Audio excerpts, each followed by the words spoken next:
Oke, baik. Saya share screen dulu ya teman-teman. Apakah soal yang dari saya sudah dikerjakan? Padahal Sudah. sudah ya. Aduh. Soalnya ini soal sudah dari kemarin-kemarin. Saya stop video dulu karena sinyal di saya tidak bagus. Oke, baik. Ini soal tentang konten bidang, teman-teman. Nah, soal konten bidang ini terdiri dari, ya maksudnya adalah soal profesional, teknik profesional. Untuk ketika teman-teman P3K itu termasuk soal profesional. Ya, itu terdiri dari matematika, kemudian IPA, IPS, Bahasa Indonesia, dan PKN. Jadi konten bidang itu sudah termasuk ke semuanya. Jadi ada soal lagi literasi numerasi dan soal pedagogik gitu ya. Jadi kemarin kita biasanya belajar konten bidang itu lebih sedikit dan pedagogik lebih banyak, sekarang kita balik. Kita belajar konten bidang itu lebih banyak, sedangkan soal pedagogik itu lebih sedikit. Begitu, karena komposisi soalnya pedagogik hanya 20, sedangkan konten bidang adalah 70. Begitu. Di sini soal yang sudah teman-teman peroleh gitu ya. Yang atas ini merupakan apa namanya ya? Bacaan lah, bacaan. Tapi teman-teman yang belum membaca, coba saya bacakan ya. Ini pengalaman Edward Dale, pemikiran Edward Dale tentang kerucut pengalaman atau Con Experience, merupakan upaya awal untuk memberikan alasan atau dasar tentang keterkaitan antara teori belajar dengan komunikasi audiovisual. Begitu ya. Pengalaman lambang kata-kata merupakan alat informasi yang utama. Pada tingkatan ini, guru menyampaikan informasi kepada anak didik hanya dengan berbicara verbalisme. Pengalaman langsung visual memudahkan dalam penyampaian materi kepada peserta didik. Peserta didik akan terbantu dalam memahami materi yang kompleks. Pemanfaatan media visual juga berperan bagi peserta didik. Nah, teks, gerak, dan animasi juga disesuaikan usia peserta didik yang dapat melayani peserta didik dalam belajar. Sehingga pembelajaran akan menyenangkan dan tidak menjenuhkan, begitu ya. Ini pengalaman lambang visual, sedangkan yang berikutnya adalah pengalaman rekaman radio. Media rekaman dapat digunakan dalam fase pengajaran melalui dari pengantar atau pembukaan ketika memperkenalkan topik bahasan sampai pada evaluasi hasil belajar siswa. Penggunaan media rekaman sangat mendukung sistem pembelajaran tuntas atau mystery learning. Siswa yang belajarnya lamban dapat memutar kembali dan mengulangi bagian-bagian yang belum dikuasai. Nah, ini pengalaman rekaman radio, yang tadi visual, gitu ya. Nah, sedangkan yang terakhir ini, bukan yang terakhir, ini berikutnya adalah pengalaman melalui video. Pengalaman ini diperoleh dari pemutaran video, baik itu berasal dari televisi maupun dari media lainnya. Maksudnya media lainnya itu YouTube gitu ya. Kemudian pengalaman melalui pemeran atau situs, maksudnya di sini adalah sosiodrama gitu ya. Pengalaman tersebut diperoleh melalui pertunjukan hasil pekerjaan siswa ataupun yang lainnya. Kemudian pengalaman melalui demonstrasi adalah pengalaman melalui percontohan atau pertunjukan mengenai suatu hal atau proses. Sedangkan pengalaman melalui karya wisata, contohnya dapat mengajak pembelajar melihat objek yang di luar dengan maksud memperkaya dan memperluas pengalaman siswa. Kemudian ada pengalaman melalui diskusi, dapat diperoleh dengan merancang pembelajaran kelompok, sehingga antar pembelajar dapat saling berbagi atau bertukar informasi mengenai suatu masalah. Pengalaman tiruan ini diperoleh melalui benda-benda atau kejadian tiruan yang sebenarnya. Dan yang terakhir adalah pengalaman langsung. Kalau teman-teman biasa belajar adalah kontekstual gitu ya. Pengalaman ini diperoleh dengan berhubungan secara langsung dengan benda, kejadian, atau objek sebenarnya. Pembelajar aktif bekerja untuk memecahkan masalah. Jadi menurut Edward, ini sedikit pedagogik gitu ya. Menurut Edward ada beberapa pengalaman, yaitu melalui pengalaman lambang visual saja. Jadi membaca gitu ya, membaca atau menggunakan gambar. Kemudian ada lagi pengalaman menggunakan rekaman radio atau disebut audio gitu. Terus kemudian ada lagi pengalaman video, jadi tidak visual saja, tidak audio saja, tapi juga audio dan visual kalau pakai video. Ada lagi pengalaman pemeran. Nah, pengalaman pemeran itu namanya sosiodrama atau bermain peran atau pameran. Jadi pameran, sosiodrama itu sama, atau bisa juga menampilkan karya peserta didik gitu ya. Kemudian ada pengalaman melalui demonstrasi atau disebut juga praktik gitu. Ada lagi pengalaman melalui karya wisata. Nah, ini atau wisata itu bisa jadi sama ya, atau rekreasi gitu ya. Ada lagi pengalaman melalui diskusi atau musyawarah gitu ya, merencanakan pembelajaran kelompok. Kemudian ada lagi pengalaman dari mana nih? Benda-benda tiruan. Pengalaman dari benda tiruan. Kemudian yang terakhir adalah pengalaman. Jadi ini menurut Edward, merujuk pengalaman Edward Dill. Gitu. Jadi seperti ini nanti gitu ya. Dan yang paling atas itu hanya ya beginilah intinya. Nanti dikelompokkan mulai lambang visual, kemudian ada audio visual, terus kemudian ada pengalaman secara langsung gitu ya. Jadi anak itu belajar dengan berbagai pengalaman. Itu menurut Edward. Oke, ini tentang pedagogi. Kita masuk ke konten bidang. Ini yang sudah kemarin pernah saya berikan sedikit-sedikit. Nah, di sini saya akan berikan lagi. Yang ditanya, energi mekanik sama dengan energi kinetik ditunjukkan pada titik. Jadi, energi mekanik itu rumusnya kan EM, disingkat gitu ya, energi mekanik. Gitu sama dengan EK. EK itu energi kinetik. Itu ditambah energi potensial. Ya, energi potensial. Kapan, di titik manakah jika tidak perlu dihitung ini teman-teman. Energi mekanik sama dengan energi kinetiknya. Gitu. Jika energi mekanik EM itu sama dengan EK. Jadi EP-nya berarti dianggap berapa? 0. 0, betul. Jadi dianggap 0. Ketika energi mekanik, gitu ya, sama dengan energi kinetik, itu berarti EP-nya itu 0. Karena 0 itu sama dengan tidak usah ditambah, gitu kan ya? Nah, jadi kalau EM sama dengan EK, EP-nya 0, EP itu energi potensial gitu ya. Berarti letaknya di atas atau malah di bawah? Di bawah. Iya, karena rumusnya EP, apa rumusnya EP? MH4. Iya, massa kali gravitasi, gitu ya, kali ketinggian atau H. M kali G kali H. Jika ketinggiannya itu di bawah, otomatis ketinggiannya adalah berapa tingginya? 0.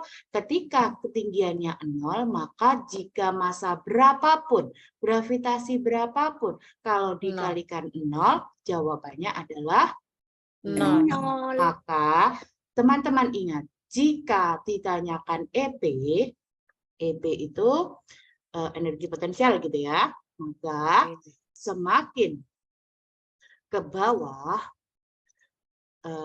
energinya semakin habis atau sedikit. Gitu. Sedikit. Sedangkan EP ketika berada di atas, semakin ke atas, maka energinya semakin besar. Kenapa? Karena ketinggiannya juga semakin besar. Jadi misalkan kita mau menghitung EP yang ada di titik A. Ini ya, misalkan EP. Ini sebenarnya kan tidak perlu dihitung gitu ya. Kalau kita tahu rumusnya, gitu ya, kita tahu rumusnya bahwa untuk EM sama dengan EK jika EP-nya itu berada di paling bawah. Ini saja loh yang jadi pusat ketentuan teman-teman itu. Nah, seandainya A dihitung ya, rumusnya kan M gitu ya, kali G kali H, rumusnya EP. Jadi nanti kalau konten bidang sudah masuk ke rumus-rumus gitu, karena ini soal fisika, soal IPA ya. Energi potensial itu rumusnya massa kali gravitasi kali H. Massanya berapa? Massanya tidak tahu berapa. Umpama massanya itu 1. Kemudian gravitasi kalau tidak diketahui kan 10 meter per sekon kuadrat. Kemudian H itu ketinggian. Berapa ketinggiannya? 4. 4. Jadi dihitung 1 kali 10 kali 4. Jawabannya 40. Jadi semakin tinggi benda, maka energi potensialnya juga semakin besar. Jika energi potensialnya bendanya itu di bawah, maka energi potensialnya 0. Karena kenapa? Tidak punya ketinggian. Begitu. Jadi bisa dikatakan semakin ke bawah, energi potensialnya semakin habis atau sedikit atau sama dengan 0 gitu ya.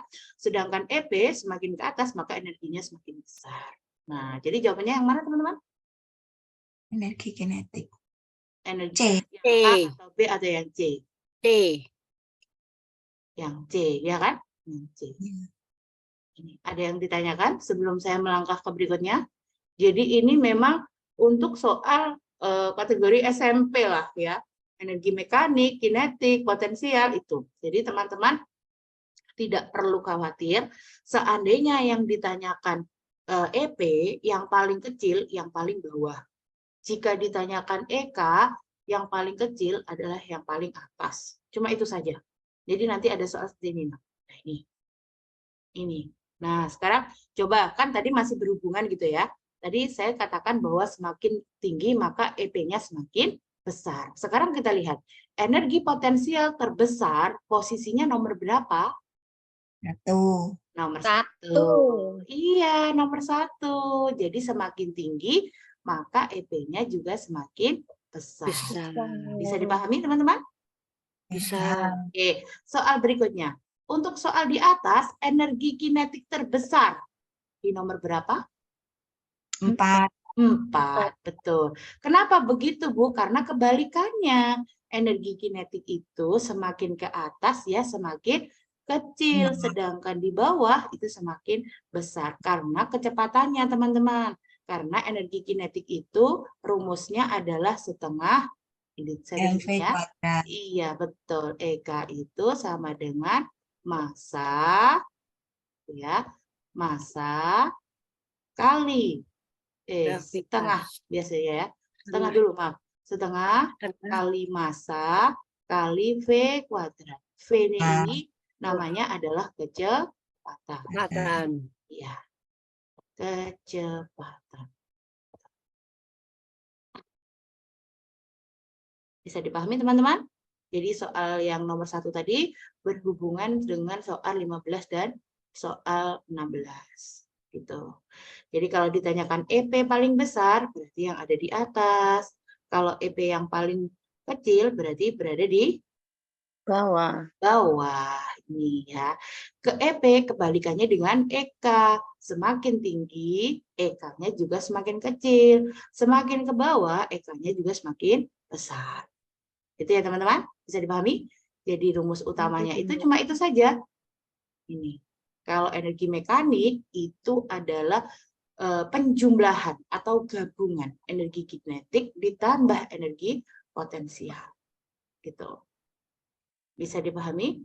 Kalau yang saya tanya misalkan gini ya. Ini kan tadi energi mekanik sama dengan energi kinetik apabila EP-nya adalah 0. Sekarang saya tanya, saya balik. Energi mekanik sama dengan energi potensial, gitu ya, ditunjukkan pada titik keberapa? A. A, betul. Kenapa begitu? Jika EM sama dengan EP, berarti EK-nya itu 0. Jika EM sama dengan EK, EP-nya 0. Tapi saya balik, Jika yang ditanyakan energi mekanik sama dengan energi potensial, gitu ya kebalikannya, maka yang 0 bukan EP, tapi EK. Oke, bisa dipahami? Ya, lambat-lambat gitu ya. Soalnya ini kan dari kita belajar mulai sistol, diastol, tiba-tiba kita belajar fisika, itu jangan jungkir balik gitu ya. Tapi tidak apa-apa. Tapi kita kan tahu bagaimana nanti menghitung EK, EP, kemudian niteni lah mana EP yang besar, oh EP yang besar di atas, EP yang kecil di bawah. Nah, begitu. Oke, lanjut soal ya. Berikutnya konten bidang saya khususkan untuk fisika. Oke, ini untuk IPS. Bangsa Indonesia dalam konteks bentuk negara kesatuan, gitu ya. Kan kita NKRI gitu ya, Negara Kesatuan Republik Indonesia. Berarti di bawah ini kecuali, berarti yang salah, yang tidak ada hubungannya dengan NKRI. A, kekayaan alam dan budaya antar daerah diseragamkan dalam struktur NKRI. Gitu maksudnya ini ya. Bukan NKRB, ini maksudnya option B gitu ya. Bentuk NKRI diselenggarakan dengan jaminan otonomi yang seluas-luasnya kepada daerah-daerah. Jadi ada jaminan otonomi. Yang A tadi diseragamkan strukturnya. Yang C, jaminan otonomi kepada daerah-daerah untuk berkembang sesuai dengan potensi dan kekayaan yang dimilikinya masing-masing. Ya, ini jaminan otonomi itu sesuai dengan kekayaan yang dimiliki masing-masing. Betul ya? Yang D, otonomi daerah dilaksanakan dengan dorongan, dukungan, dan bantuan yang diberikan pemerintah pusat. Betul kan? Ya. Yang E, memungkinkan tumbuh dan berkembangnya keragaman antar daerah di seluruh tanah air. Betul. Betul, ya kan? Kan pasti kalau ada otonomi, maka akan keragaman antar daerah itu semakin berkembang, begitu. Jadi yang salah yang mana? Yang A atau yang B? Yang A. Yang A. Kenapa? Karena kekayaan alam dan budaya antar daerah itu tidak sama. Tidak bisa diseragamkan karena berbeda-beda dengan banyak ragam. Gitu ya. Jadi di sini salahnya itu. Jawabannya adalah yang A. Tidak boleh diseragamkan. Karena kekayaan alam dan budaya, alasannya begitu, sangat banyak dan berkembang. Oke, lanjut. Dan berbeda-beda. Berbeda-beda. Nah, ini sudah ya, tadi masih berhubungan, jadi masih saya bahas gitu, biar tidak meloncat-meloncat. Baik, soal berikutnya tentang bahasa Indonesia. Udara di Bogor terasa dingin. Kali ini dinginnya melebihi hari-hari sebelumnya. Dinginnya suhu udara di Bogor mencapai 24 derajat Celcius. Pada tingkat suhu udara ini terdapat di papan informasi pengukur suhu di jalan-jalan besar di Kota Bogor. Yang ditanyakan adalah ide pokok bacaan di atas adalah, jadi paragraf ini tentang apa? A, suhu di Bogor mencapai 24 derajat Celcius. B, keadaan di Bogor. C, keadaan cuaca di Bogor yang dingin. D, informasi suhu di jalan-jalan Kota Bogor. Yang mana, teman-teman? Keadaan di Bogor. Udara di Bogor terasa dingin, kan begitu? Keadaan di Bogor. Kali ini melebihi sebelumnya. Jadi kalimat ini masih menerangkan tentang kalimat pertama. Dinginnya mencapai 24. Nah, ini juga menerangkan bahwa Kota Bogor itu dingin. Gitu. Berarti yang mana? Keadaan di Bogor. Keadaan di Bogor. Keadaan cuaca di Bogor yang atau keadaan di Bogor saja. Keadaan di Bogor. Kalau keadaan di Bogor itu bisa jadi kemacetannya, bisa jadi tidak spesifik. Itu loh kalau yang B ini karena hanya keadaan di Bogor gitu teman-teman. Kalau keadaan cuaca di Bogor yang dingin atau informasi suhu di jalan-jalan Kota Bogor. Atau suhu di Bogor mencapai 24 derajat Celcius. Yang dibicarakan di sini.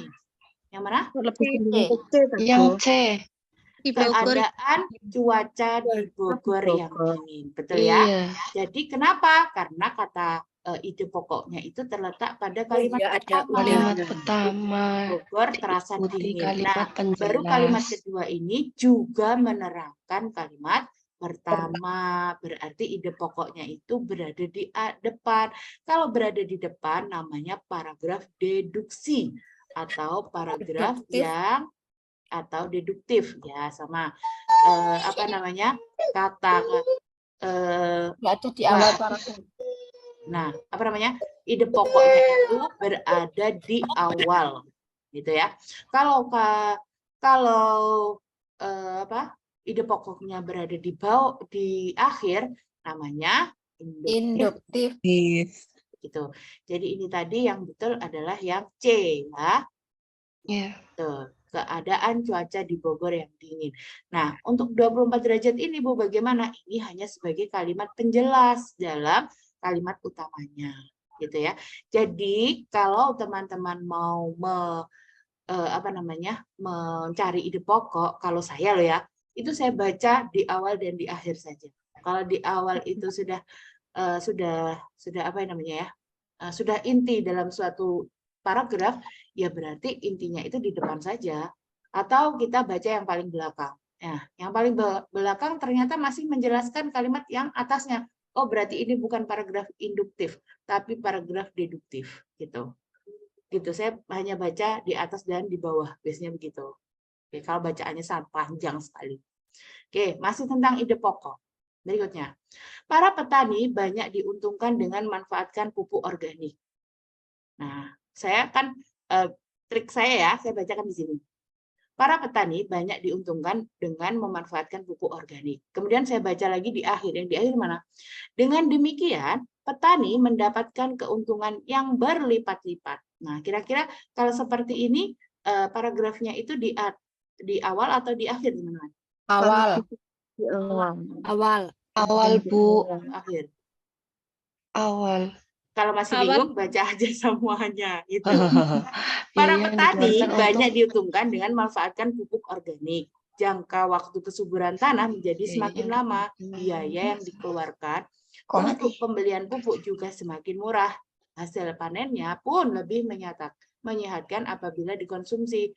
Harga jual beli panen dengan harga pupuk organik di pasaran lebih tinggi. Dengan demikian, petani mendapatkan keuntungan yang berlipat-lipat. Berarti yang mana? Ide pokoknya, keuntungan petani yang berlipat, manfaat pembuatan pupuk organik, yang C, hasil panen pupuk organik, D, keuntungan memakai pupuk organik. Yang mana teman-teman? Keuntungan pupuk organik. D, ya kan? Nah, kalau seperti ini, halo? Kok nggak ada suaranya? Tidak ada suara saya? Sudah ada, sekarang ada. Sudah ada ya? Iya, soalnya sinyalnya, Masya Allah. Sudah ada suara saya, teman-teman? Ada ya? Jadi jawabannya yang mana? Yang D ya? Keuntungan memakai pupuk organik. Jadi dilihat dari sini kita sudah tahu bahwa ini paragraf deduktif atau induktif? Induktif. Induktif. Ya? Keuntungan. Dengan demikian, petani mendapatkan keuntungan yang berlipat. Apakah kan ini tadi kan jawaban teman-teman kan yang D, keuntungan memakai pupuk organik. Berarti kan ada di paragraf 1. Di paragraf pertama. Maaf, bukan paragraf tapi kalimat pertama, ya. Kan ada di kalimat pertama, berarti ini termasuk kalimat paragraf deduktif. Iya, karena ide pokoknya terletak di awal kalimat. Yang lain-lain ini termasuk penjelasnya. Itulah teman-teman. Makanya saya itu biasanya hanya membaca di awal dan di akhir saja. Tapi kalau teman-teman tidak, tidak cara Bu Guru ini terlalu sepele, maksudnya takutnya nanti salah ya baca semua saja. Tapi biasanya cuma begitu kok. Paragraf itu kalau tidak di di awal dan di akhir atau paragraf campuran di tengah atau bisa di awal dan di akhir kan gitu. Iya. Tapi kebanyakan kalau Nah, tidak itu di awal jarang, dan Bu. di akhir. Jadi saya baca dulu di awal dan di akhirnya aja. Itu loh, itu tips dari saya. Bisa digunakan, Dia bisa tidak. ramudeng Mbak Ulan. Apa? Aku jan gampang ramudeng iki jenengan nek didukti Mas. Iya ya, Kelas. ini Mbak. ya. Gini loh, kalau mencari ide pokok itu tipsnya kan hanya melihat apa yang dibicarakan dalam paragraf kan gitu. Ya. Tadi kan tentang ide pokok bacaan gitu ya. Nah, Mm-mm. jika bacaannya cuma sependek ini ya lebih baik kan dibaca semua gitu daripada teman-teman nanti tidak paham mana yang awal mana yang akhir. Tapi kalau saya ya itu Nggih. biasanya saya hanya membaca yang awal dan di akhir saja. Jadi tengah itu saya jarang baca. Soalnya kenapa? Ya itu tadi karena jika dia paragraf deduktif pasti hanya di awal gitu kalimat utama itu sebagai ide pokok. Kemudian kalau di akhir berarti kalimat di akhir yang jadi ide pokok gitu. Gitu teman-teman. Kalau di tengah dan di akhir itu jarang sekali. Ada sih tapi jarang sekali. Gitu ya. Biasanya ini tips untuk membaca literasi dan numerasi. Jadi ketika teman-teman mendapatkan soal seperti itu, ya. Oke, lanjut. Masih tentang ide pokok nih. Oke, kita tes sekali lagi. Persahabatan Anissa dan Fatima begitu dekat. Nah, ini kalimat pertamanya ini, teman-teman. Kemudian, kalimat berikutnya, hubungan pemikiran dan hobi mereka sangat cocok. Mereka sudah bersahabat sedari kecil. Hubungan keduanya sangat erat seperti tidak dapat dipisahkan. Nah, kalau ini sudah jelas. Kalimat deduktif atau paragraf deduktif atau induktif? Deduktif. Kan baca pertama aja sudah jelas nih. Persahabatan Anissa dan Fatima begitu dekat. Dengan hobi, kemudian sahabat dari kecil. Itu adalah penjelasnya kalimat yang awal ini. Gitu loh. Nah, kemudian di akhir itu dikatakan, hubungan keduanya sangat erat seperti tidak dapat dipisahkan. Nah, ini loh, sudah menceritakan yang awal. Begitu dekat itu kan sudah meliputi itu. Nah, jadi ide pokoknya yang mana? Yang Persahabatan dua orang yang dekat, bentuk persahabatan, jenis persahabatan, Anissa dan Fatima tidak dapat dipisahkan. Mana?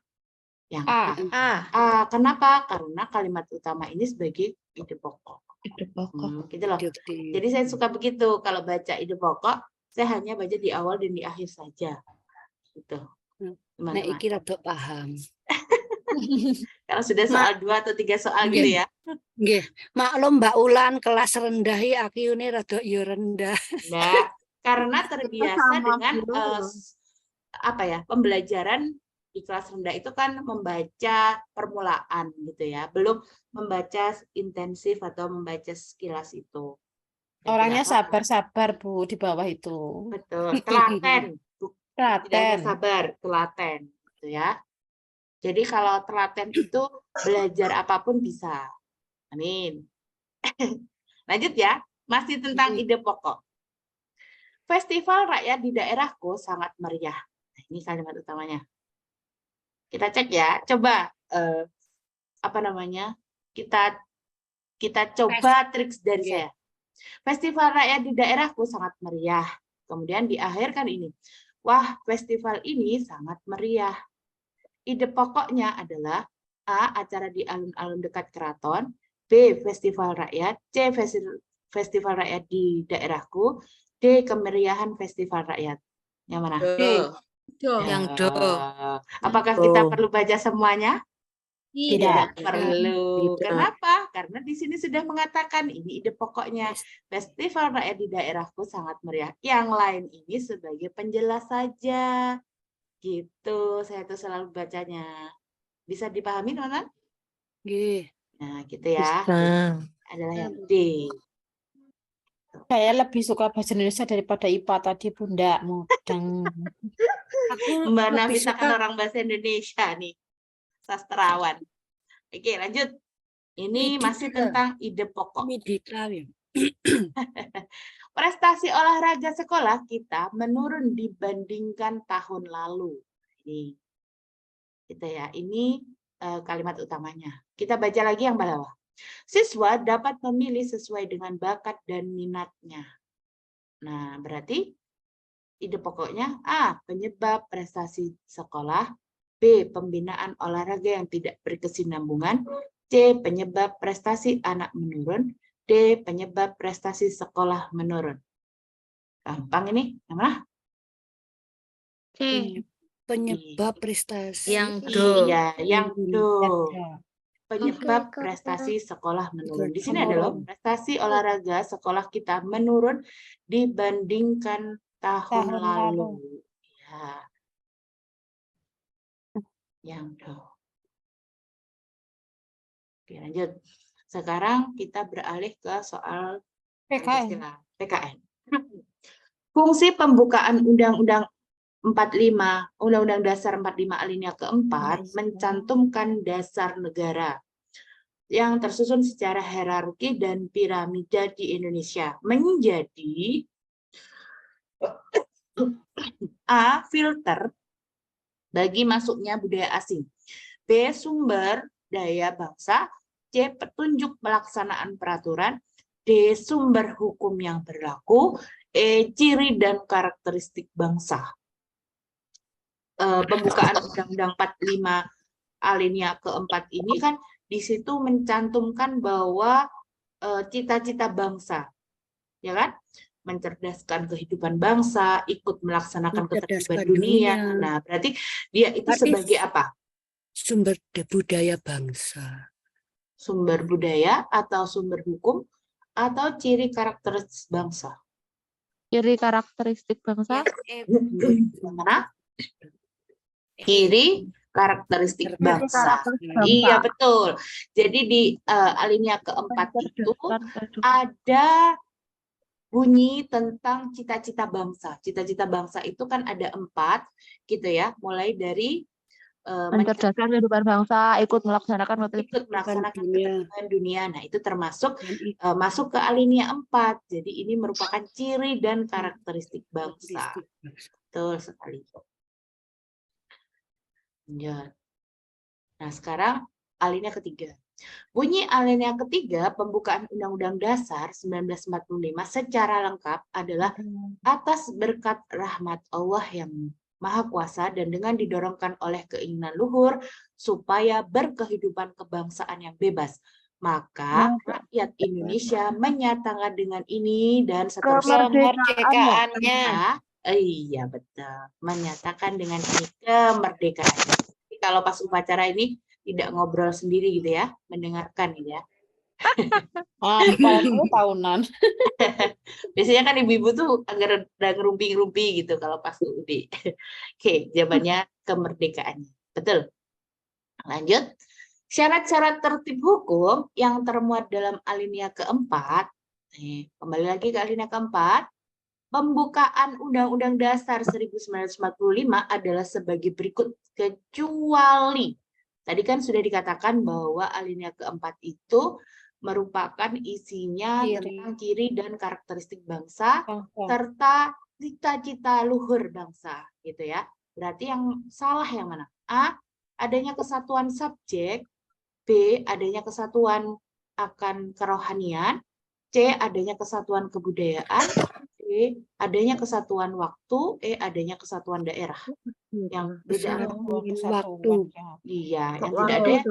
Ini ya, kan tidak mungkin ini kesatuan waktu. Tidak ada kan? Yang ada ya kesatuan subjek, maksudnya NKRI. Kesatuan rohanian itu ketuhanan yang Maha Esa. Kesatuan kebudayaan itu bisa jadi persatuan, gitu ya, persatuan Indonesia. Dan kesatuan daerah juga persatuan Indonesia. Yang tidak adalah kesatuan waktu. Betul. Ya, lanjut. Yang menjadi cita-cita nasional negara Indonesia, sudah ini cita-cita gitu ya, terdapat di mana teman-teman? Alinea Alinea keempat. 4. Ya, alinea keempat, berarti Semoga soalnya begini terus. Ya bener loro ya. Ini bener nih. Ket mau bener loro ya loh. ini ya, jeda beberapa minggu saja rasanya belajar itu kayak dari nol lagi gitu. Merasakan tidak? Iya. Ya. Jadi Kok jadi semangat tuh hilang lagi. iya, jadi jeda berapa hari itu rasanya sudah kayak kita itu sudah lupa semuanya, harus mempelajari dari nol. Apalagi sekarang dengan skema baru, soal-soal baru, jadinya yang kemarin-kemarin itu kayak ya sudahlah. Oke, Bu lanjut. Guru mau tanya, Ya, alinea keempat tuh bukannya tujuan apa namanya tujuan tujuan negara? bangsa, Tujuan cita-cita bangsa. dan tujuan nasional yang keempat. Ya. Kalau cita-cita bukannya alinea Alinea kedua. kedua Kalau alinea kedua apa bunyinya? tentang cita-cita bangsa Indonesia. Cita-cita Dan alinea kedua kan tentang perjuangan pergerakan telah sampailah pada saat yang berbahagia dengan selamat sentosa mengantarkan rakyat Indonesia ke depan pintu gerbang kemerdekaan. Itu yang alinea dua. Sejarahnya itu, sejarah. Alinea kedua alinea itu loh. Alinea kedua itu dan perjuangan dan pergerakan telah sampailah pada saat yang berbahagia. Cita-cita nasional itu gini Mama. Kalau Alinea tujuan kedua. bangsa itu alinea alinea keempat Alinea ya. keempat. Kalau Nah, cita-cita nasional alinea Nah, kedua. cita-cita nasional itu kan kemerdekaan, ya? Iya. Ya, berarti iya saya ralat ini bukan alinea keempat, tapi alinea kedua. Kedua, Karena ya. cita nasional itu berupa kemerdekaan, bukan? Iya, dan perjuangan kemerdekaan. Iya, oke. Terima kasih Mbak Ruri. Ya, jadi Sama-sama, Bu cita-cita Guru. nasional itu adalah kemerdekaan. Kalau tujuan itu baru alinea keempat, mulai dari mencerdaskan kehidupan bangsa, ikut melaksanakan ketertiban dunia, begitu ya? Dan Ya, iya. betul ya. Cita-cita nasional itu di alinea kedua, bukan alinea keempat. Kalau alinea keempat itu tujuan negara. Ya, betul. Hore, salah lagi. Mari dielingin Emang jawabannya apa-apa, saja, Bude. Harusnya tadi betul jadi salah gitu ya. Oke, lanjut. Fungsi pembukaan Undang-Undang 45 yang mencantumkan dasar negara tersusun secara hierarki dan piramida menjadi ciri dan karakteristik. Nah, tadi alinea berapa? Tujuannya 4. 4. Ya kan? Ini kan ciri dan hierarki. Karakteristik. Iya, betul. Yang tadi sudah ini cuma ini saja kan? Diolah-alik gitu loh. Oke. Ya. Berarti ya. Bingung. Tadi ciri dan karakteristik bangsa. Yang tadi cita-cita di nomor 2, kalau tujuan nomor 3. Maaf, nomor 4. 4. Ya, nomor 4. Oke. Tujuan dan karakteristik. Nah, ini lagi. Negara mengatasi segala paham golongan, menghendaki persatuan meliputi segenap bangsa Indonesia, merupakan kandungan pembukaan Undang-Undang 45 alinea keberapa? Apakah perlu dituliskan kalau alinea ini tentang ini gitu ya? Iya, Bu. Benar, masih bingung, Bu. Kandungan pembukaan UUD 45 sesuai dengan alinea gitu ya. Kalau alinea pertama berarti tentang apa, teman-teman? Tadi itu apa ya? Anti penjajahan alinea pertama. Ya kan motivasi dan keteguhan kan begitu. Kalau alinea kedua tadi tentang cita-cita negara. Cita-cita. Kemudian kalau ketiga itu Atas berkat rahmat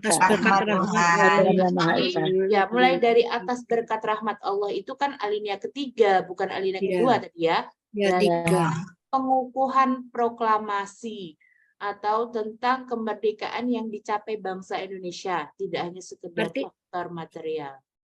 Alinea ketiga. Atas berkat rahmat Allah yang mengkuasa dan perusahaan yang bebas, maka rakyat Indonesia menyatakan dengan ini kemerdekaannya. Apa banget sih, Mbak? Ya, kita tulis saja ya. Kemerdekaan berarti pun ya. Kita tulis saja kandungannya gitu ya dalam pokok-pokok mulai dari alinea 1 sampai alinea keempat. Kalau yang pertama penjajahan. Alinea 1 gitu ya. Itu berarti motivasi tentang ya motivasi merdeka. Kemudian alinea kedua tentang apa, teman-teman? Cita-cita. Bangsa. Bangsa. Alinea ketiga, Berarti Pengukuhan proklamasi. pengukuhan. Pengukuhan kemerdekaan atau proklamasi. Masih yang keempat, Ciri-ciri dan karakteristik. alinea ciri-ciri dan keempat, tujuan. tujuan dan Tujuan. karakteristik. Karakteristik. Landasan negara. Iya, tujuan negara gitu ya, biar tujuan negara, tujuan negara dan ciri-ciri serta karakteristik gitu ya. Jadi kalau mengatasi segala paham golongan itu atau di persatuan itu terdapat di mana?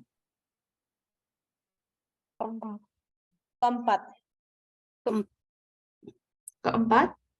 Iya. Iya. Iya ya, sama ya kan, Iya. menghendaki Karakteristik. persatuan itu tujuan negara.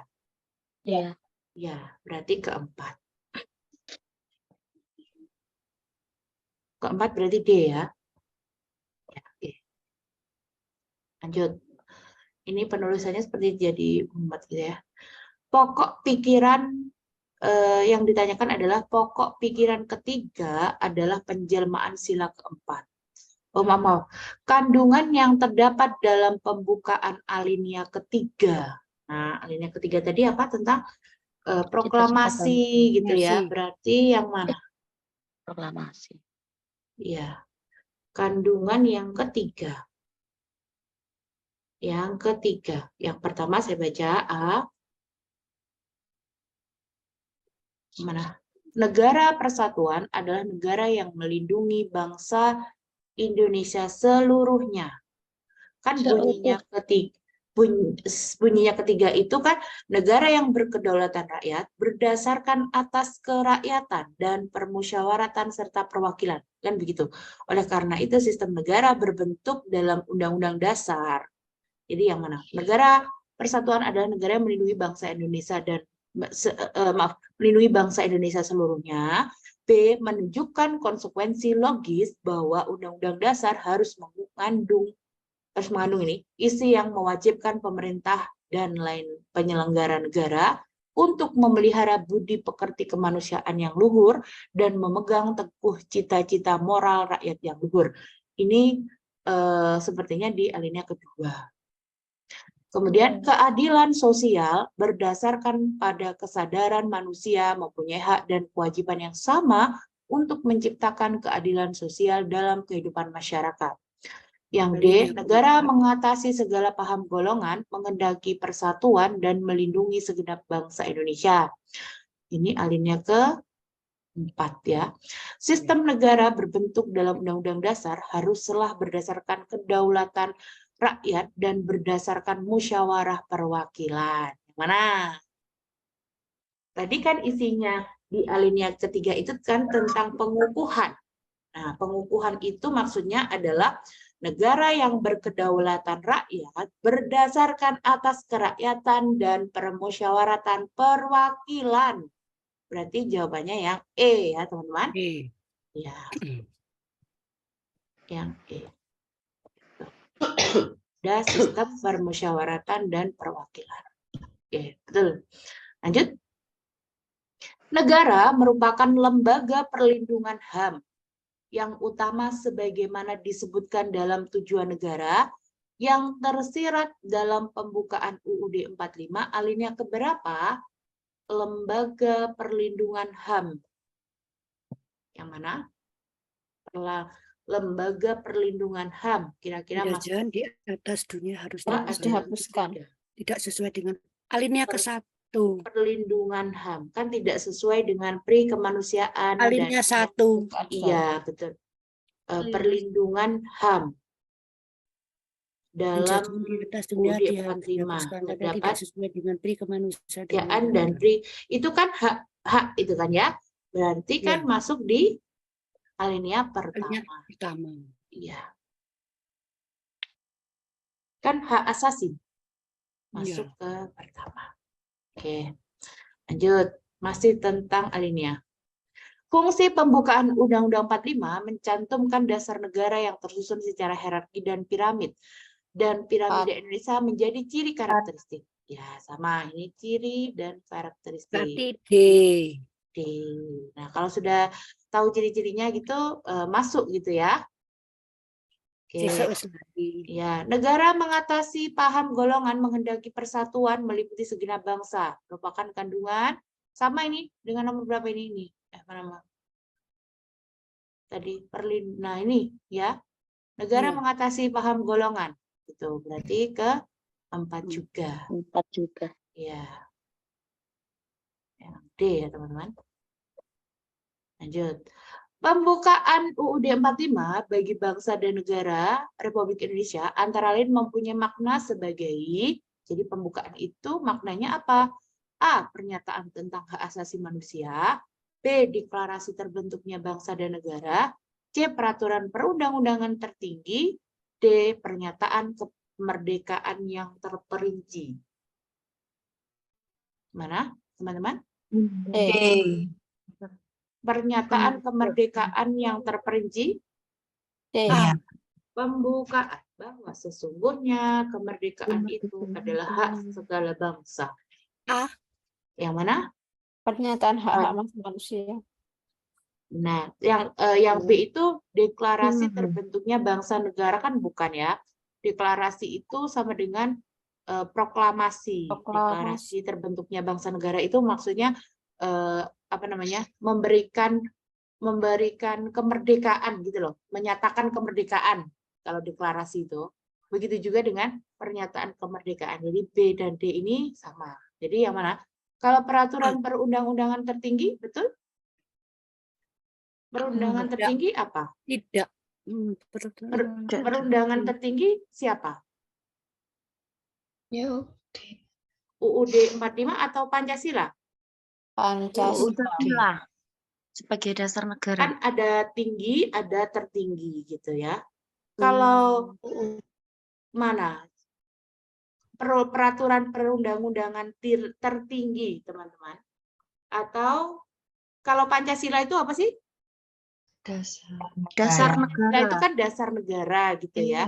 Jadi kalau Undang-Undang 45 ini apa? Peraturan Ini undang-undangan tertinggi. peraturan perundang-undangan tertinggi. Jadi yang betul adalah pasal-pasal juga. ya, isinya tidak hanya tentang hak asasi gitu, tapi juga tentang apa namanya ya, dia deklarasi, ya cita-cita, ya apa namanya tadi, tujuan, ciri-ciri dan karakteristik itu perundang-undangan tertinggi, namanya UUD. Mbak Ulan mau tanya. Ya, Mbak Ulan. Ya. Kan jenengan matur nek peraturan tertinggi kan pembukaan. Kalau yang tinggi itu.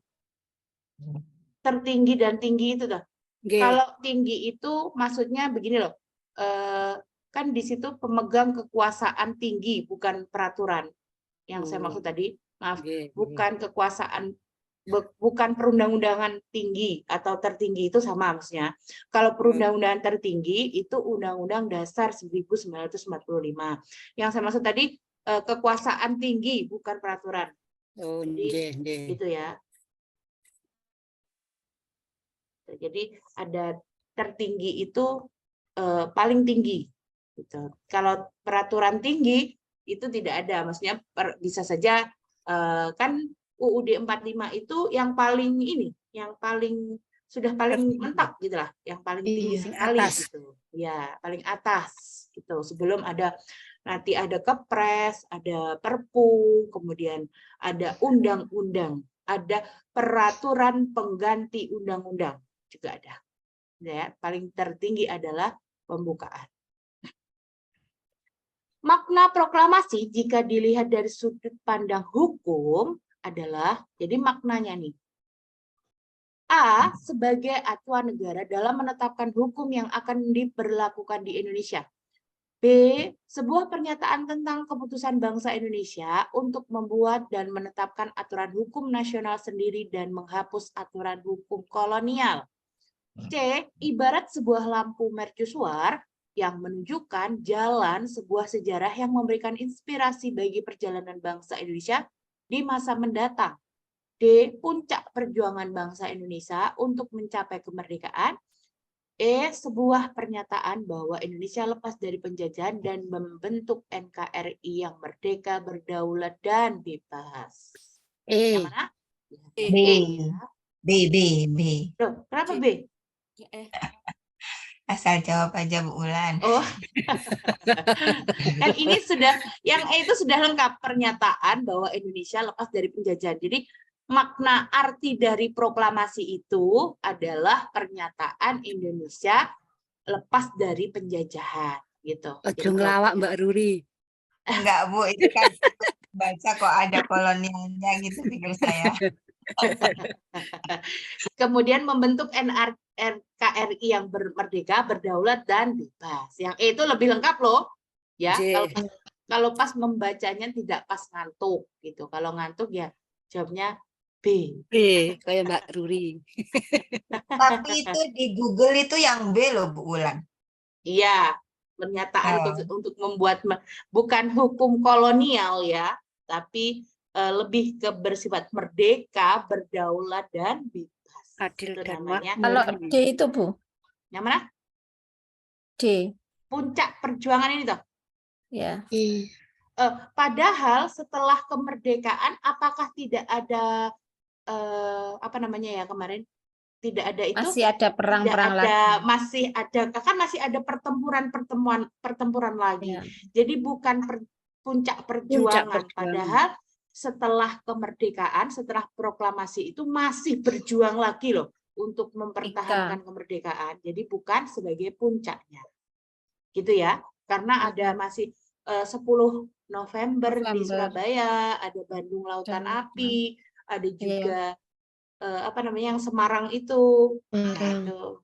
Jadi itu setelah kemerdekaan. Jadi kemerdekaan ketika mau merdeka namanya berjuang untuk memperoleh kemerdekaan, setelah memperoleh kita mempertahankan kemerdekaan.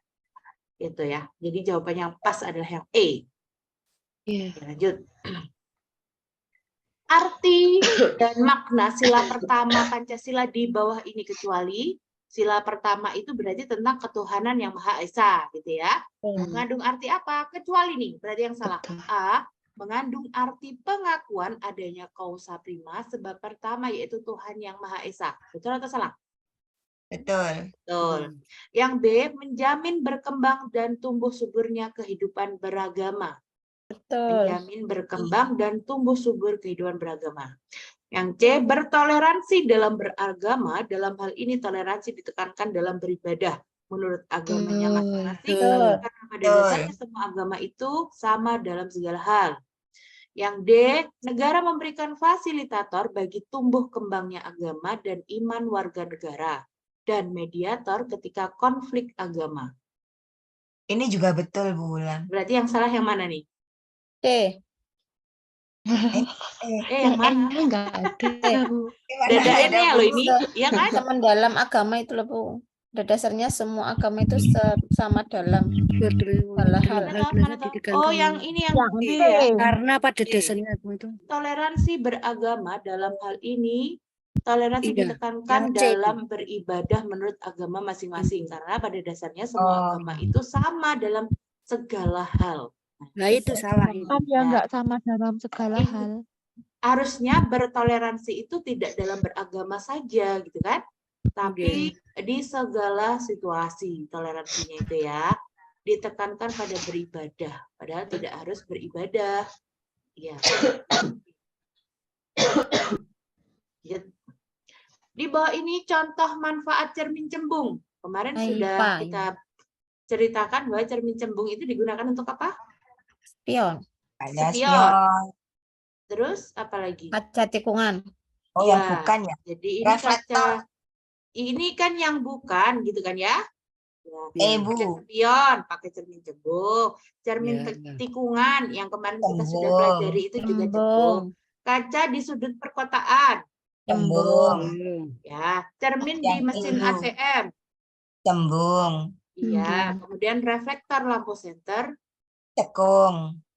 reflektor untuk Ya, Bu, kan betul. menyebarkan Ini kan sinar. cekung, ya betul. Ya. Kan ketika center itu dalamnya, Menyebar. yang maksudnya yang di bukan yang ininya loh ya, tapi Ya. reflektor itu dalamnya yang sebelah sini loh. Dalamnya.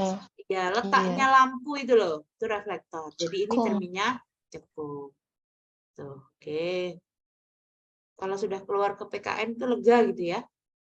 Lega. Lega gitu ya. Nah, ini Saya dibaca tidak suka saja. PKN. Baca saja guys, kan sudah saya Apa katakan. ini? PKN. Ini tentang ragam teks. Sudah pernah saya Eksposisi. Bahasa katakan. Indonesia. Bahasa Ada Indonesia. teks eksposisi, teks apa lagi? Teks Planasi. Eksplanasi. eksplanasi, ada lagi teks Narasi. Deskripsi. tanggapan atau pendapat, argumentasi, ya. Argumentasi. Ya, Argumentasi. kemudian ada lagi teks apa?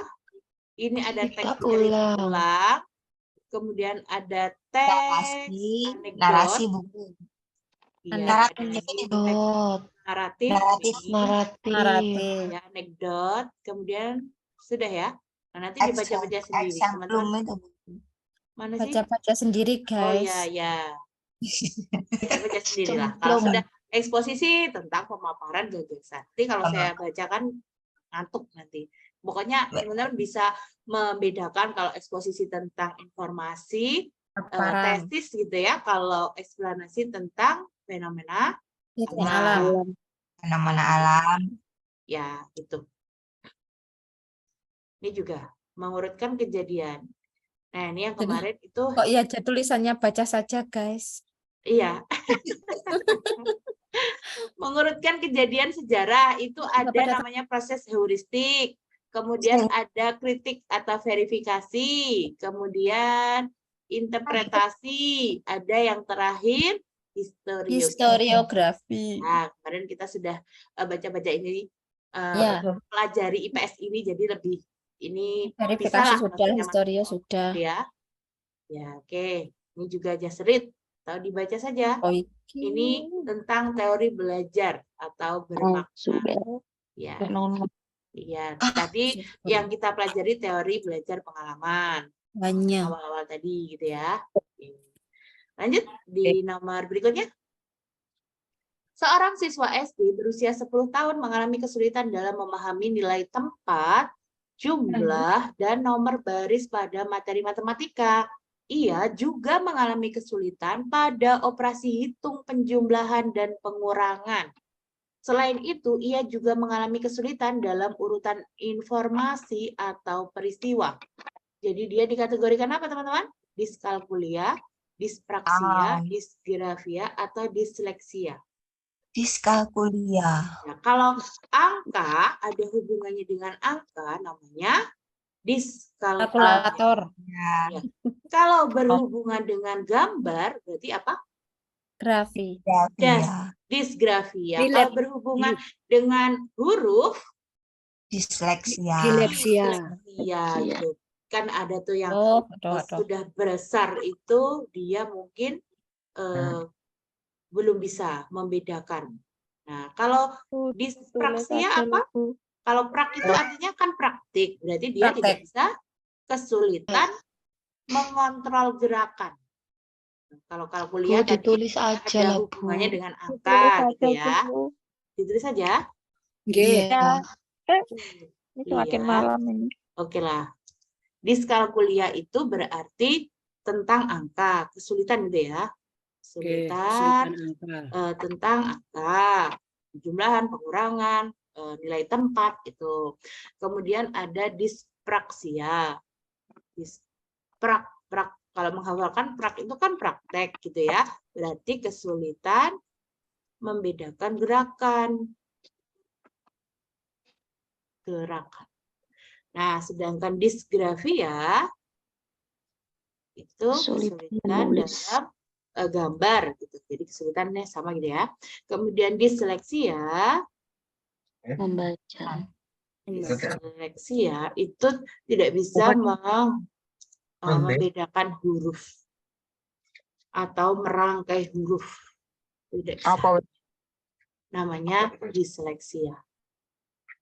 Oke, jadi jawaban yang pas adalah yang A karena Penai. ini berhubungan Penai dengan matematika. dileksia nggak bisa membaca. Bisa, disleksia Iya. itu bisa membaca dengan usia mungkin di atas 10 tahun. Dia akan bisa Iya. membaca. Gitu. Apa namanya? Disleksia itu tidak permanen gitu ya. Iya. Maksudnya mungkin di awal-awal dia masa-masa sekolah itu mungkin dia akan kesulitan dan mungkin nilainya juga akan pasti turun ya karena dia tidak bisa membaca dan tidak mengerti maknanya gitu.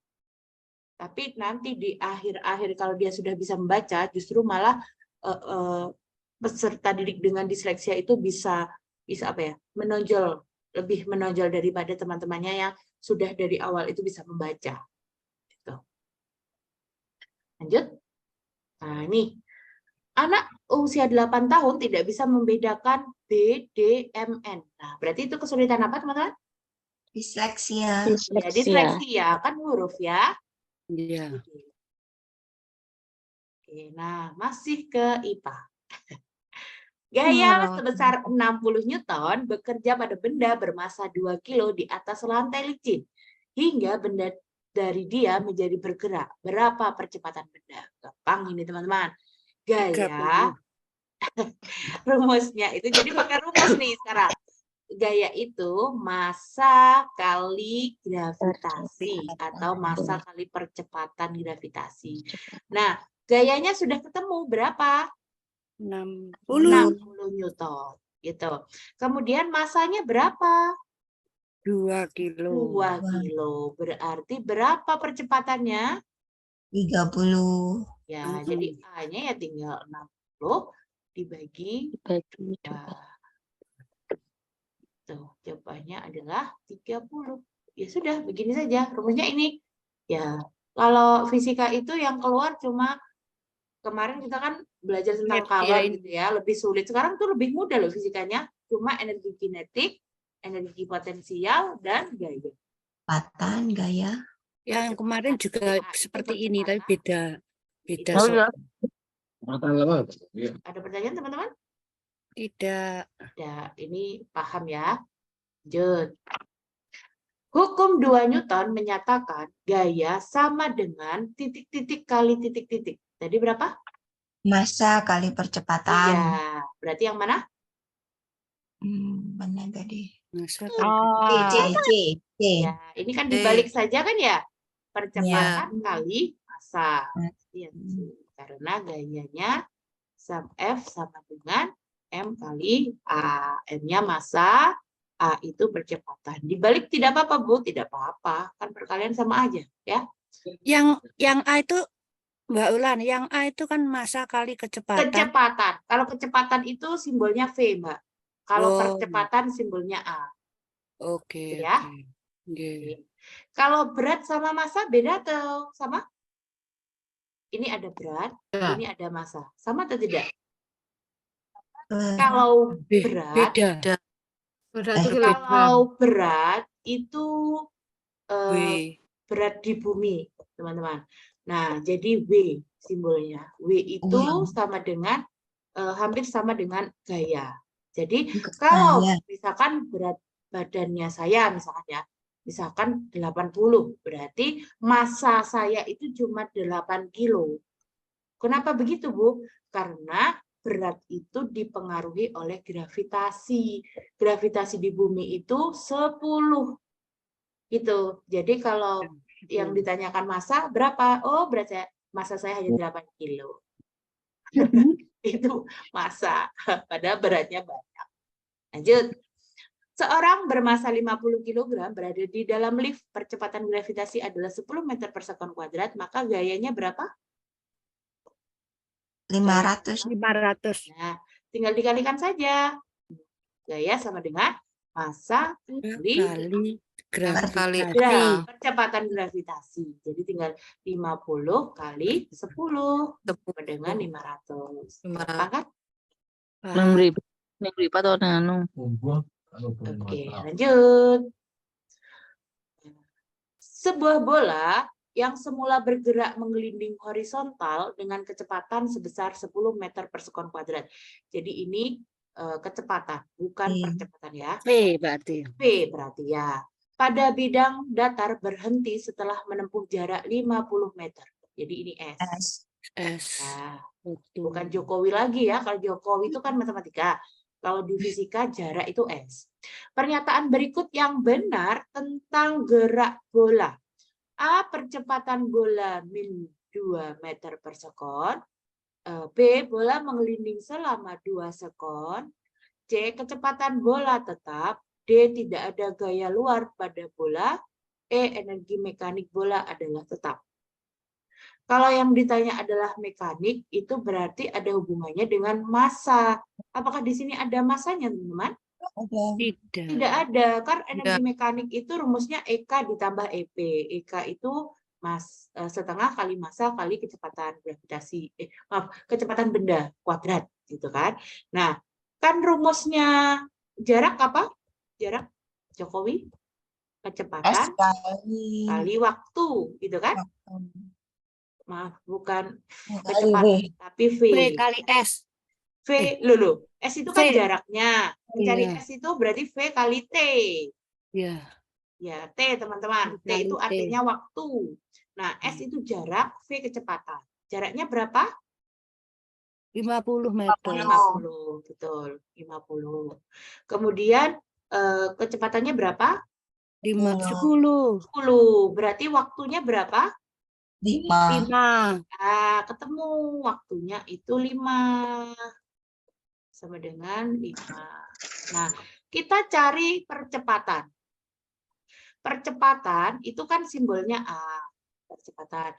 Itu rumusnya V dibagi T. Tuh. V-nya berapa tadi? 10. 10. Betul, 10. Kemudian T-nya berapa? T yang sudah kita ketemukan? 5. Nah, 5. berarti percepatannya berapa? 2. 2. Percepatannya 2. Nengkene. Nah, kita analisis ininya, Misalkan. opsinya, percepatan bola sebesar min 2. Oh. Betul atau salah? Salah. Betul, Bu. Kenapa? Karena percepatan di sini kok 2, Bu. Kok di sini min 2? Min 2 di sini artinya itu perlambatan. Jika bola bergerak terus berhenti, jadi percepatannya adalah negatif. Gitu, teman-teman. Tapi kalau positif, gitu ya, kalau positif, nah itu berarti semakin cepat, itu. Jadi kalau bola dengan kecepatan 10 misalkan meter per sekon, kemudian dipercepat dengan 2 meter per sekon kuadrat, jadi tidak berhenti, tapi terus lebih cepat lagi, namanya dipercepat, gitu ya. Tapi kalau sampai di sini ada berhenti, maka percepatannya itu menjadi negatif, gitu ya. Nah, kemudian yang A ini berarti betul ya. Yang B, bola menggelinding selama 20 sekon, betul atau salah? Salah, ya kan? Mengapa? Berapa waktunya? Berapa sekon? 5. 5 sekon. Gitu. Oke. Jadi jawaban yang betul adalah yang A. Kalau yang C, D, E itu tidak ada hubungannya ya. Kecepatan bola tetap salah. Kalau kecepatan bola tetap itu berarti menggelinding terus, tidak berhenti. Tapi kalau berhenti berarti ditambah percepatan negatif. Gitu ya. Jadi jawabannya adalah yang A. Oke, lanjut. Ya, saya tahu mungkin materi ini lebih menjenuhkan gitu ya. Kalau fisika berbau-bau menghitung dengan rumus-rumus. Bu, kenapa ada 2 rumus gitu ya, maksudnya setelah kita mencari ini kok kita itu mencari ini. Percepatan. Nah, karena yang diketahui opsinya adalah tentang percepatan, teman-teman. Kalau percepatannya belum diketahui, ya harus dicari dahulu dengan rumus yang berbeda. Gitu. Oke, ya mungkin agak menjenuhkan. Oke, besok lain kali kita bahas yang matematika atau fisika saja gitu ya. Oke, lanjut. Di nomor berikutnya. Berdasarkan hukum 2 Newton, besarnya percepatan yang dialami oleh benda, karena tadi rumusnya F sama dengan massa kali kecepatan, gitu ya. Nah, oke. Karena ini namanya berbanding lurus atau berbanding terbalik, teman-teman? Lurus. Berbanding Berbanding lurus. Lurus. Kalau berbanding terbalik itu begini, ini berbanding terbalik namanya. Ini. Jadi semakin besar waktu, maka percepatannya semakin sedikit. Nah, beda dengan ini. Semakin besar percepatan, gayanya juga semakin besar. Semakin besar massa, maka gayanya juga semakin besar. Ini namanya berbanding lurus. Nah, kita lihat opsinya. A, berbanding lurus dengan massa benda. Betul atau salah? Benar. Benar. Kan ini berbanding lurus dengan massanya. Ya, semakin besar massa, gayanya juga semakin besar. Berbanding lurus dengan selang waktu. Nggak ada waktu. Ya, ini kan berbanding terbalik ini percepatan itu. Dengan waktu kan terbalik. Kemudian B berbanding lurus C gaya total sama dengan 0. Salah kan ya? Tidak mungkin 0 jika memang ada massa dan percepatan. D berbanding lurus dengan gaya total. Betul atau salah? Berbanding lurus dengan gaya total. Kalau ini berbanding lurus dengan massa. Yang A atau yang D, teman-teman? Yang A. A. Berbanding lurus dengan massa benda atau berbanding lurus dengan gaya. Kan tadi gini, semakin besar percepatan, maka gayanya juga semakin besar. Jadi tidak berbandingan dengan massa, tapi berbanding dengan gaya. Ya, jadi yang betul yang D, bukan yang A. Itu. Jadi percepatan ini berbanding lurus dengan gaya. Semakin besar gaya, percepatan semakin besar. Semakin besar percepatan, gaya juga semakin besar. Berbeda dengan yang ini. Nah, ini namanya terbalik, berbanding terbalik. Kalau ada pernya. Kalau lurus begini namanya berbanding lurus. Gitu. Jadi yang D. Oke.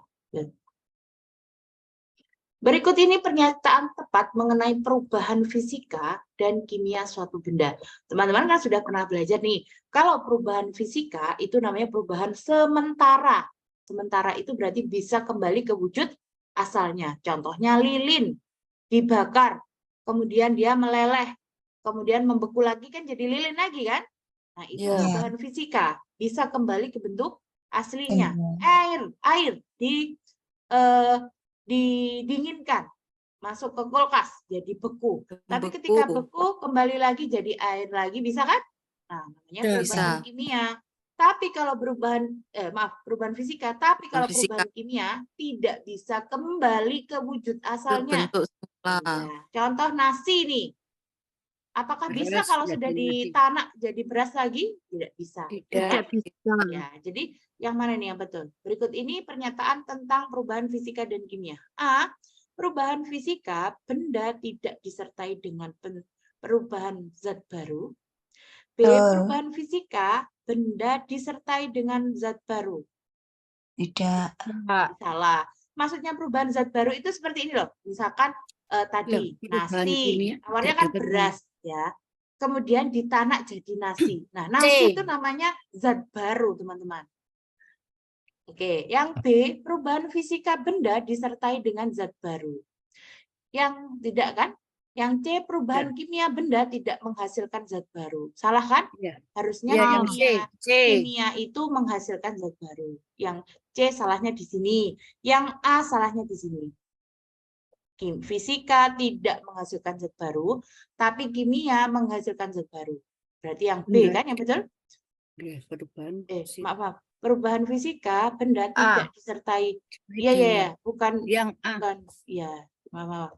Yang B yang salah. Yang B itu salah karena perubahan fisika itu harusnya tidak ada zat barunya ya. Kemudian yang D, benda tidak bisa mengalami perubahan kimia maupun fisika. Salah kan? Enggak salah. Jadi jawabannya betul adalah yang A. Kenapa? Karena perubahan fisika itu tidak disertai dengan yang baru. Ya, kalau fisika, perubahan fisika itu tidak disertai zat baru. Sedangkan kimia, perubahan kimia itu disertai zat baru, gitu ya. Maksudnya zat baru itu membentuk zat baru lagi gitu loh. Contoh kayak menanak nasi gitu. Awalnya beras, terus jadi zat baru jadi nasi gitu. Tapi kalau kita mendinginkan air jadi es batu. Nah, es batu itu kan masih air, ya kan? Nah, itu tidak menimbulkan zat baru. Bisa dipahami, teman-teman? Bisa ya? Iya. Ya, Bu. Oke, lanjut. Bayangan yang terbentuk oleh cermin cembung. Yang kemarin apa? Sebuah benda Maya tinggi, tegak, Perkecil. perkecil. tegak diperkecil atau tegak Maya tegak diperbesar. diperkecil. Kalau Perkecil. diperkecil itu bukannya cekung ya, teman-teman. Maya tegak Saya diper- tegak diperkecil. Cembung. Cembung. Maya tegak diperkecil. Sifatnya cermin cembung. Berarti tentang maya atau nyata. Kalau nyata itu Maya. berarti cerminnya Maya. adalah cermin datar kalau nyata. Tapi kalau apa namanya? Cermin Cembung cembung itu cekung. pasti maya gitu. Jadi maya Tegak tegak Kecil. diperkecil. diperkecil atau diperbesar nih? Perkecil. Kecil. cembung Yang E ya. B. Cembung kan. Teknologi pemanfaatan energi surya diperuntukkan sebagai kompor matahari menggunakan konsep fisik cermin. Kalau mau goreng Menampung. gitu atau pakai kaca pembesar Cekung. berarti cekung ya. Jadi cermin cekung itu gunanya untuk Menampung. mengumpulkan ya.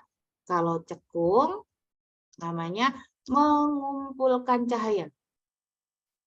Tapi kalau cembung Memancar. menyebarkan. Cembung itu menyebarkan cahaya. Jadi kalau biasanya anak-anak itu kalau main kaca pembesar, kertasnya dikasih cermin cekung jadi terbakar, gitu kan? Jadi cermin cekung. Lanjut. Sebuah benda terletak di ruang 3 pada cermin cekung akan menghasilkan bayangan bagaimana? Di cermin cekung ruang ketiga. Ruang ketiga itu berarti di belakang cermin. Sifat bayangan di ruang ketiga. Cermin cekung. Maya. Nah, Maya terbalik. Maya terbalik Maya diperbesar. Diperbesar. cekung, teman-teman. Kalau Maya. cembung tadi bagaimana ya? Kalau cembung tadi Maya tegak. Maya Maya tegak diperkecil. Kecil. ya, tapi ini kan cembung. Berarti Maya tegak diperbesar. Kalau Nyata. cembung itu sifatnya Ya. kalau di ruang 3 itu maksudnya bagaimana tuh? Bukan ini garis Cermin. normal gitu ya. Terbalik. Nah, di sini ada cerminnya cekung gitu loh, teman-teman. Ada ini namanya fokus.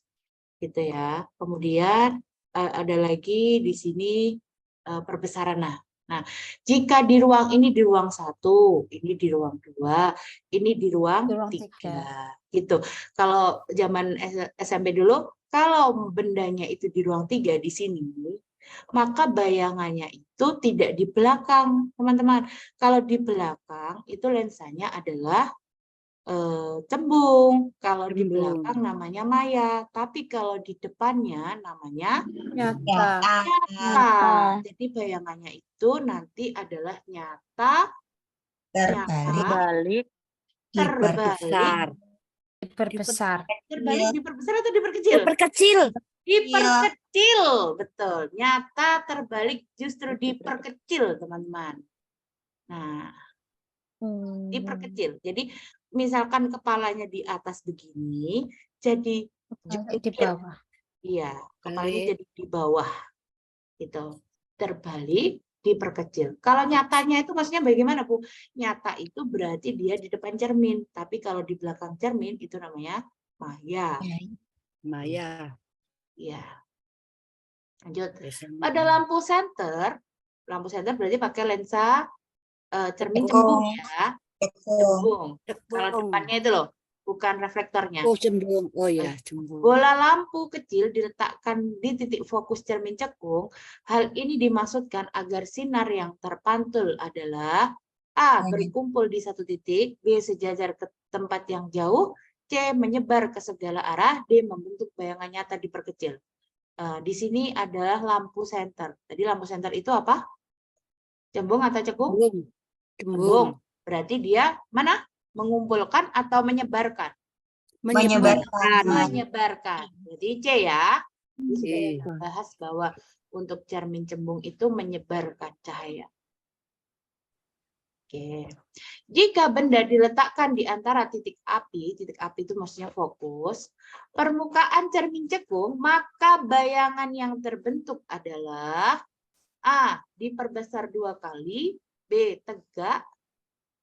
Tegak, yang ketiga mempunyai jarak bayangan atau sama dengan fokus, yang keempat maya. Pernyataan yang benar adalah, jadi teman-teman nanti selain gaya dan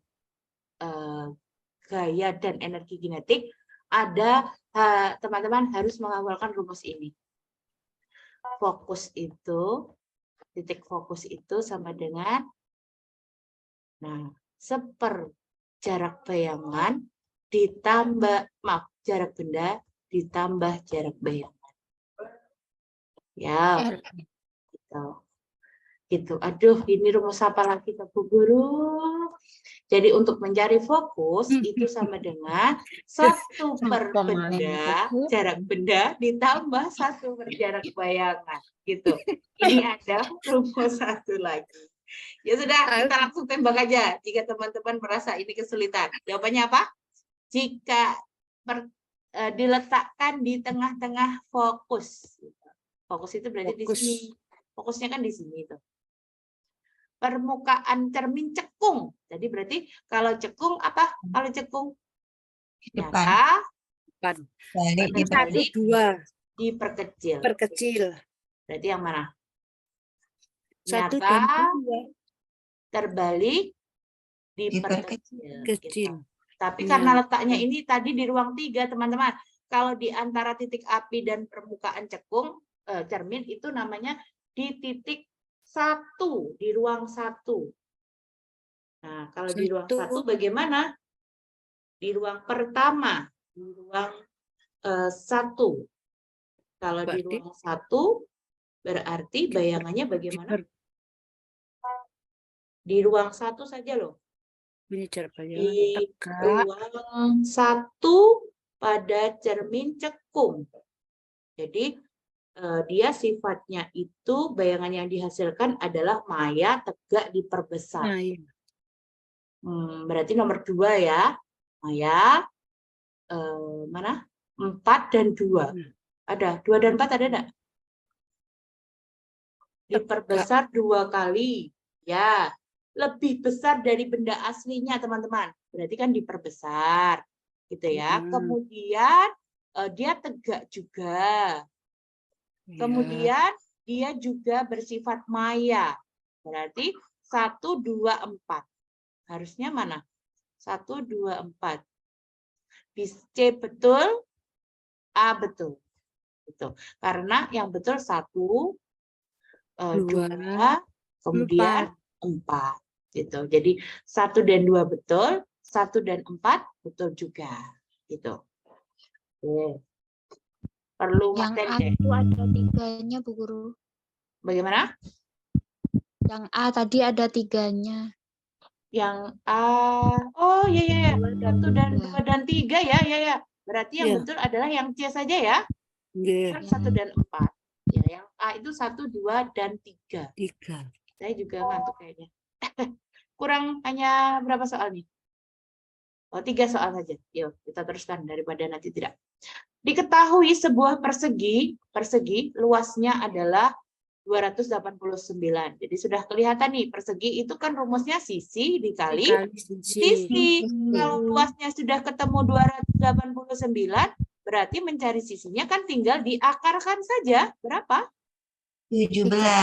Ya, betul. Jadi mencari sisi itu, kalau sudah ketemu luasnya, tinggal diakar pangkat 2 saja. 289. 289 berarti akarnya itu adalah 17. 12. Oke, sudah diketahui. Nah, sekarang kita baca lagi. Seorang anak lari mengelilingi lapangan sebanyak 3 kali. Nah, jadi ini 17, yang sini 17. Berarti kita cari apanya dulu, teman-teman? Keliling. Keliling, betul. Keliling rumusnya bagaimana kalau persegi? Sekali Sisi 4 tambah kali 4 sisi ya. kali sisi. Ada 4 begitu. Jadi 4 kali berapa? 17. 17. Berapa jawabannya? 68. Betul sekali. 68 itu jika Kali 1 3. putaran. Kalau 3 putaran berarti Kali 3. kali 3 kali. Betul. Jawabannya berapa? 204. 204. Oke. Dari sini bisa dipahami? Bisa. Kita kan intinya mencari kelilingnya dulu, ya. Nomor berikutnya. Nah, yang didahulukan yang mana nih? Kan ini kali nih ya, teman-teman. Nah, yang didahulukan yang kali dulu ya. Jadi jawabannya berapa? 7 kali 10. Iya, berarti berapa? Ditambah 70. B 70. 70. 70. Wah, pintar. Yang 70 nggak ngantuk nih. Kenapa begitu, Bu? Nah, ini loh 15. Enggak capek. Dikurangi 15 kan Dikurang habis. 15. Iya. Nah, tinggal 7 kali 10, 70. Loh, Oh, Bu, iya. katanya perkalian dikerjakan dulu, Bu. Meskipun begitu, jawabannya nanti akan sama. Jadi 15, gitu ya. Kita kerjakan yang perkalian dulu. 7 kali 10, 70. 10, ya kan? Dikurangi 15. Nah, Sama. ini loh bisa dicoret. Nah, ini 15. Dikurangi 15. Tinggal berapa? 70. Wes budrek Mbak Wulan Iya. jadi ini simple. Sudah ngantuk. Kadang ada loh yang ini tuh 15 ditambah 7 dulu baru dikali 10. Wah, ngantuk ini. Karena sebenarnya perkalian dan pembagian meskipun diletakkan di tengah, di pinggir, di akhir, di awal itu Didahulukan. didahulukan, ya. Lanjut terakhir. Oh, tidak Nanti ada dua nomor. Nah, ini itu yang ditanyakan adalah perbandingan gaya pada F dan V. Itu bukan F tapi P. Nah, gaya pada P dan V. Gini loh, ini dihitung gayanya berapa, ini berapa kemudian dibandingkan. Kan rumusnya gaya itu sama dengan massa kali Percepatan. Masanya berapa yang Enam. pertama? Masanya 3. 3. Kemudian 3 kali percepatan 2, 2. Kalau 6. dikali berapa? 2. 2 kali 3 berapa? 6. Nah, sekarang ini masanya 3. Masanya 5. 15. Masanya 5. Berarti 15. 15. Kemudian kita bandingkan. Dibagi 3. 6 banding 15. Berarti sama-sama dibagi berapa? 3. 2 banding 5. Dapatnya berapa? 2 banding 5. 2 dibanding 5. Betul. Jadi jawabannya adalah yang D. Nah, paham? Ya, karena Suaranya sudah Mbak Ruri nanti. Ada, Bu. Ada, jadi Bu. ada itu Mbak Ruri standby kok. Jadi kalau teman-teman sudah tahu mencari gaya ya gampang saja ya. Oke, Iya. jawabannya Kan berapa? sama-sama tiganya Ayo. bisa dicoret Yang bisa dengan cepat angka 2 nih. dan 5. Jawabannya berapa nih? Cepat. 10 kali 3, 15. Negatif Ayo, cepat nih. 90. Yang nggak 45. ngantuk. Yo, saya lihat nih. Yang nggak ngantuk 90. siapa nih? Coba dihitung berapa? Negatif 60, Bu. Berapa? Negatif 60. Mbak Ruri negatif 60. Negatif 60. Ada lagi? Kalau tidak ada yang salah, berarti saya tutup. Kalau ada yang salah, saya tambahi soal 100 lagi. Berapa, ayo? Yang nggak ngantuk nih, selain min 60 ada lagi jawabannya? Mbak Yuana berapa? Negatif 60. Negatif Ayo. 60. Negatif 60 aku, Yohan. Mbak Vindi, berapa Mbak Vindi? Negatif 60. Sama. Oke, Mbak Yuana sama juga. Ada jawaban lain? Oh, Mbak Navita, mana Mbak Navita? Mana yo jawabannya berapa? Saya 86 bingung kabeh, Mbak. pembagian atau perkalian dulu Bu yang dikerjakan. Ya pembagian dulu. Di pembagian Mana dulu nih yang 10 dikerjakan? 15. Berarti 150. 90 dibagi Negatif 150. Bagian. 90 Negatif. dikurangi Ayo Mbak Ruri, jawabannya apa Mbak Ruri? Udah, Mbak Ruri tadi sudah jawab kok. Mbak Retno, jawabannya apa nih? Ya, Bu. Kalau salah, saya suruh cuci muka nih. Masih jam 9. Masih jam 9. Masih jam 9. Rasanya sudah malam banget ini. Bu. Berapa Mbak Lela? Negatif 60. Sudah ya, sama Bentar. semua sama Mbak Ruri ya, negatif 60 ya. Mm-mm. Ada yang negatif 300 dan 10 sebagainya? kali 15 150 10 kali 100 90. kali 15 150 minus Ya. Sangat Minus dulu karena jawabannya kata saya 90 dikurangi 150 min 60. Ya saya min 60 juga. 60. Ya, seneng loh. Kalau ditebak-tebak gini jawabannya berapa? Ini kan soal gampang saja. Nanti di P3K itu kan juga ada soal seperti ini. Yang didahulukan yang mana? Jika ada pembagian dan perkalian, itu kan sama kuatnya. Kalau ada penjumlahan dan perkalian, kan pasti jawabannya Perkalian. yang didahulukan adalah perkalian dulu. Meskipun letaknya di tengah, di akhir, di belakang. Ya. Tapi kalau ada pembagian dan perkalian kan sama kuatnya, ya kan? Iya. Sama kuatnya. Jadi yang didahulukan yang mana, Bu? Ya, yang Pembagian. itu. Kalau ada pembagian dan perkalian dengan sama kuat, didahulukan itu yang sebelah kiri dulu. Kita dahulukan. Jadi 30 itu dibagi 3 dulu. Berapa? 10 10 baru kemudian kali 15. 150. 50. Cukup yang 90 ya tetap di 90. Kemudian dikurangi 150. ya. Jadi kalau lebih banyak pengurangannya pasti jawabannya adalah negatif. Min. Berapa? Min. Alhamdulillah Bude benar. Bude Iya. benar, tenang. Betul ya? Oke. 100 betul buat sekali. Mbak Ruri. Semuanya kok benar kok. Jawabannya adalah min. Semuanya benar, semuanya benar. Seandainya misalkan gini ya, 90 gitu ya. Kemudian di sini baru dikali 4 umpama nih. Kemudian dibagi 3. Kemudian dikurangi 10. Berapa jawabannya? 360 bagi 160 dibagi 90 dikali 12. Berapa jawabannya? 120, 110. 110. Yakin? 110. 110. Ngantuk? Sekarang enggak, tadi enggak. 3. Tolong aku. Berapa yo? Tebak-tebak. 110 berhadiah. 90 kalikan 110. 4 360 dibagi 3 120 dikurangi 10 110. 120. Nah, jadi kalau 110. Oke, jadi kalau ada soal seperti ini, meskipun kali dan bagi sama kuat, dikerjakan yang paling kiri. Kalian. Ya, ini juga yang paling kiri kan tadi daripada perkalian. Jadi tidak 3 kali 15, kemudian 30 dibagi 45, tidak, tapi kerjakanlah yang sebelah kiri dulu karena perkalian dan pembagian itu sama kuat. Jadi 90 dikalikan 4, 360. 360 dibagi 3, 120. 20 kurangi 10, 110. 110. Betul. Berarti tidak ngantuk. 100 buat Mbak Ruri. Enggak, Mbak Navita juga jawabnya 110, Mbak Retno juga. Semuanya kok. Yang berarti nggak ngantuk ini. Kalau soal-soal seperti ini ya. Tapi Kayak gitu aja Bu matematikanya Bu. tapi kalau sudah bisa itu berarti saya lewati, lain kali aja. Yang nggak bisa. Wah. Yang perbandingan gaya itu, Bu. Yang perbandingan gaya itu kan angkanya Nggak sama. bisa. Tinggal nyoret aja lebih gampang. Bu. Iya, Jadi betul sekali. Kan yang nomor ini, yang gaya ini kan sama angkanya di angka 3 gitu ya.